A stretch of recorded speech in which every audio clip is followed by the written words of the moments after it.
Bismillahirrahmanirrahim. Assalamualaikum warahmatullahi wabarakatuh.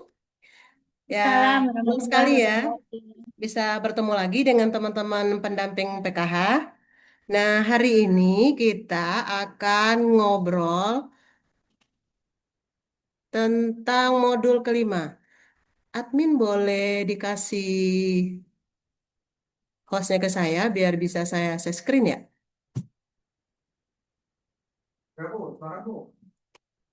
Oke, ya kita melanjutkan sesi yang kemarin.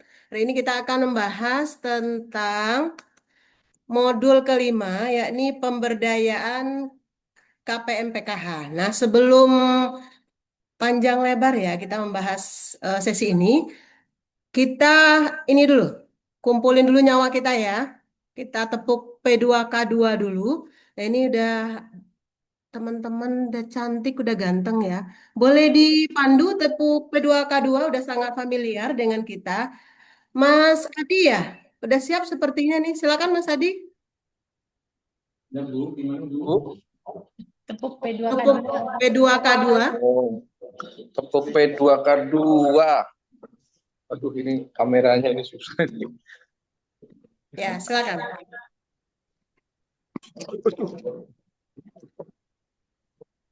Aduh, Bang. Susah ini. Tepuk P2K2. Pertemuan Pertemuan, peningkatan peningkatan kemampuan kemampuan keluarga. keluarga. Ore, luar biasa. Aplaus ya untuk Mas Adi ya. Ini Mas Adi ini dari jauh, dari Penaping Papua ya. Aduh, Oke, Halmahera, Bu. oke. Tujuan pembelajaran pada modul pertama ini ada 5, tetapi kita hanya satu yang akan kita diskusikan, yakni konsep pemberdayaan sosial. Nah, sebelum kita lihat nih ya definisi teorinya, tentu kita udah sering banget ya, sering sekali mendengar kata-kata pemberdayaan. Nah, kira-kira kalau kita mendengar kata pemberdayaan ini, apa yang terlintas dalam ingatan kita? Yuk, teman-teman, silakan. Pemberdayaan. Nah, apa yang terlintas dalam ingatan kita? Membuat yang lemah jadi kuat, Bu. Pembuat, Berdaya. Yang tadinya lemah tidak berdaya jadi berdaya. oke, dari yang lemah menjadi berdaya. Oke, bagus dari Mas Adi. Dari Mbak Ririf nih yang cantik, monggo. Mungkin yang darinya tergantung jadi mandiri, Bu. Oke, dari yang tergantung menjadi mandiri. Bagus sekali. Dari Ibu Dina, mau berkomentar? Memberikan kemampuan agar dia bisa berdaya kepada KPM. Wah, luar biasa. Agar KPM PKH bisa berdaya, memberikan kemampuan bisa berdaya. Oke, dari Mas Nurofik yang ganteng, monggo.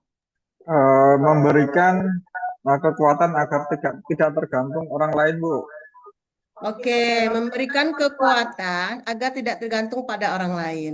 Agar dia tidak tergantung, agar mempunyai kekuatan, berdaya, semuanya betul ya.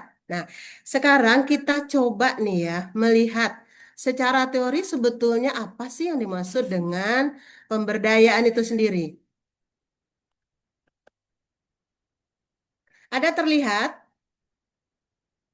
Oke, kalau kita melihat secara teori, menurut IV 2006, pemberdayaan itu adalah upaya untuk meningkatkan daya dari kelompok yang kurang beruntung. Jadi, meningkatkan daya dari kelompok beruntung agar dia mempunyai daya, mempunyai kekuatan, energi, dan sebagainya ya. Tujuannya untuk apa? Untuk membantu klien. Klien dalam hal ini adalah KPM PKH ya, agar KPM PKH mempunyai daya untuk mengambil keputusan, menentukan tindakan yang ia lakukan yang terkait dengan diri mereka, termasuk mengurai efek hambatan pribadi dan sosial dalam melakukan tindakan. Itu secara teori ya. Nah, kita akan berdiskusi lagi ya. Nah, selama ini teman-teman yang sudah lakukan pemberdayaan, pemberian daya, ya, kekuatan agar dia tidak tergantung dan sebagainya, Apa yang sudah dilakukan? Saya yakin teman-teman udah banyak ini yang dilakukan di lapangan. Nah, boleh berbagi cerita apa saja yang udah dilakukan? Mungkin melalui P2K2 ya? Ya, Bu. Ya, silakan. Mengajarkan tentang pengasuhan anak, Bu, ke KPM PKH. Jadi Oke. yang dulunya dia kasar pada anak, sekarang udah mau berbicara lembut pada anak. Wah, luar biasa. Aplaus ya untuk Mbak Ririp ya. Oke, ya, yang dari awalnya marah-marah gitu kan, bukan hanya marah mulut kali ya, juga dengan tangannya juga ikut marah gitu ya. Sekarang sudah baik, sudah penuh kasih sayang, luar biasa. Nah, pemberdayaan dilakukan oleh Mbak Ririp sudah terlihat hasilnya gitu ya, dengan menjadi orang tua yang lebih baik, yang penuh kasih sayang dengan anaknya.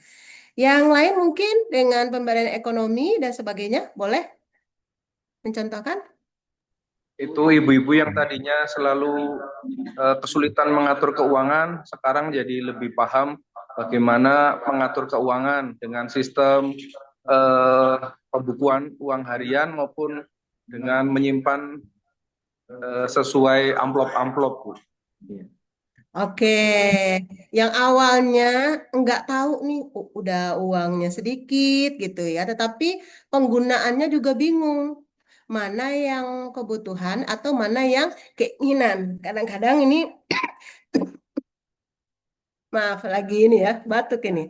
Kadang-kadang terbalik antara kebutuhan dan keinginan. Oke, yang apa? Duitnya sedikit, butuhnya untuk anak sekolah, tergoda dengan ada sepatu yang bagus atau ada jilbab yang bagus, apalagi di TikTok banyak sekarang itu ya godaannya ya. Nah, jangan sampai kemudian terbalik antara kebutuhan dan keinginan. Luar biasa dari Mas Adi. Nah, saya yakin dari teman-teman yang lain pasti banyak pemberdayaan-pemberdayaan yang sudah dilakukan oleh teman-teman. Untuk itu kita berikan aplaus dong, aplaus untuk kita semuanya atas hasil kerja kerasnya. Nah, besok kita akan mendiskusikan. Saya yakin pemberdayaan ini nggak akan instan ya, pasti ada kendala-kendalanya. Nah, besok kita akan diskusi kira-kira nih apa saja kendala yang dihadapi oleh teman-teman dalam melakukan pemberdayaan. Oke, saya terima kasih atas apresiasi, atas partisipasi teman-teman. Kita bertemu besok, saya cukupkan. Assalamualaikum warahmatullahi wabarakatuh. Sukses selalu ya.